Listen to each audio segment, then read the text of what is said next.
Brilliance Audio. When We Let Go by Rochelle B. Weinstein, performed by Amanda Lee Cobb. Deep down, I already know the truth. Jude is about to propose, and I know I should do something to stop it instead of continuing our stroll through Vizcaya's gardens, but I don't. I tell myself the clamminess of his palm is due to the 80-degree temperature, a consequence of tropical living, or simply a projection of my own fear. But it doesn't shake the feeling. I know. I can read it on his face, the apprehension, the anticipation, and I love him, I do. But there couldn't be a worse day for a proposal. Guests flock daily to Coconut Grove's elaborate Deering estate, crowding its ornate mansion and lush gardens.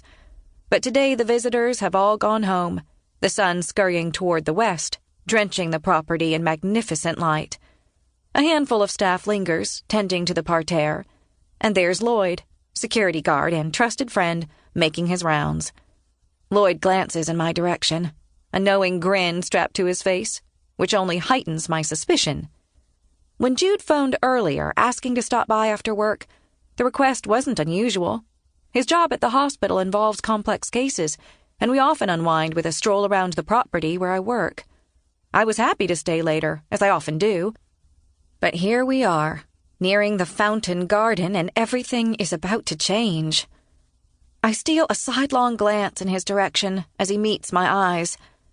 Jude, tall and boyish, thick dark hair framing his soft blue eyes. And just as fast I turn so he can't see my worry.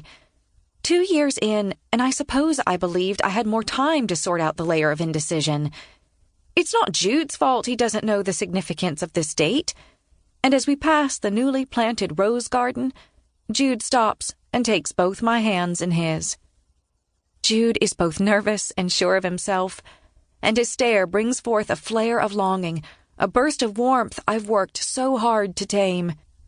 His devotion patched many of the holes left by that tragic long-ago afternoon, but the regret remains. And when he wraps me in his arms and I sink into him, I wish to preserve the feeling, his scent mingling with the flowers and nearby bay, being safe. You know I've fallen in love with you, Avery, and I know it's not just the two of us. The kids and I make a bit of a crowd. My body stiffens. I've fallen in love with him, too, against all odds, even when I doubted it was possible. His eyes are so sure they see me. But he doesn't see me at all. It makes me want to burst into tears. Jude's already done the impossible, loving me when I didn't believe I could be loved, awakening something in me I thought forever lost. "We'll take it slow," he says. "We'll do it together." I didn't think I'd have another shot, but Avery, you surprised me. His willingness makes me feel worse. The kindness burrowed deep inside his stare, and I'm burning with a different regret. The kind that comes from secrets.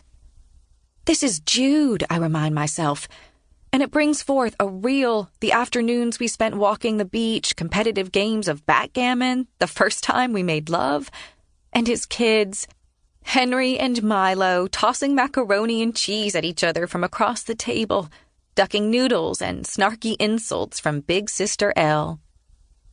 Avery. He says my name, brushing the memories aside. I refuse to make another mistake. Not today. The last one left me ruined, cost me my most important relationship, but here I am, standing before a second chance, and I want it, and him. He drops to one knee. Avery Beckett, will you marry me? The words crash into me. I try to speak, but sound won't come out. Jude blinks, his face hopeful and expectant. Birds flock overhead, but the only sound I hear is my heart.